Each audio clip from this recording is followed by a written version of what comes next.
when the Africans took control of Europe, specifically Spain and Portugal. For those of us who do not know, Africans from the region of Mauritania and Senegal went into Spain and Portugal and conquered. They ruled for nearly 800 years. Before they went in, Europe was in their dark ages. Dark ages because they lost connection with meaningful living, which resulted them living in darkness, in a sense that they did not have any civilization. After the Visigoths from the Germanic area destroyed the leftover civilization which the Romans were managing, the Africans came in with knowledge of medicine, science, astronomy, music, and many more.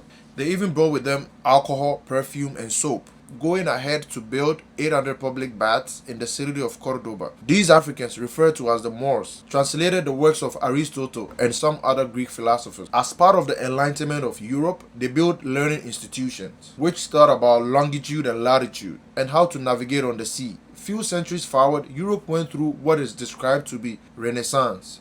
Renaissance is a French word meaning rebirth. In the early 15th century, a Portuguese with the name Prince Henry the Navigator chanced on some maps belonging to certain Jewish gold traders. Prince Henry introduced these maps into the learning institutions to be taught across all Portugal. By the 1430s, Europe had acquired knowledge of locations and land masses, which includes Africa and how to get there. After a series of trials, the Portuguese mastered seafaring. In 1442, a Portuguese captain by the name Dinis Diaz reached the Senegal River, marking the first Portuguese ship to reach West Africa. In 1444, they reached the Cape Verde Peninsula. After being sure they could sail and come back home safely, it will interest you to know that on June 18th, 1452, the Pope of the Catholic Church, Pope Nicholas V, authorized the Portuguese to get into the world and reduce to servitude infidels and non-believers. In simple language, to go and enslave other people who do not believe in what they believe in.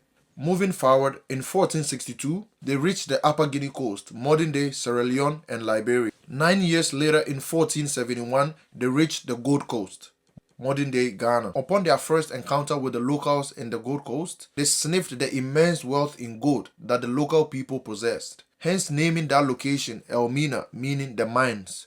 They managed a continuous 11-year trading relationship. Then finally, in 1482, they showed their true colors, which is by opting to build a permanent fortress. This proposal from the Portuguese commander, Diogo de Azambuja, didn't sit well with Nana Kwame Nkrumah, who happens to be the local ruler. Upon the disagreement, the gun was forced onto the locals. Then the first and the largest of the 46 slave fortresses built in Africa was constructed, referred to as today as Elmina Castle. Out of the 46 slave fortresses built, Ghana alone has 32 of them, making Ghana the headquarters of the slave trade. If you like the content, follow for more.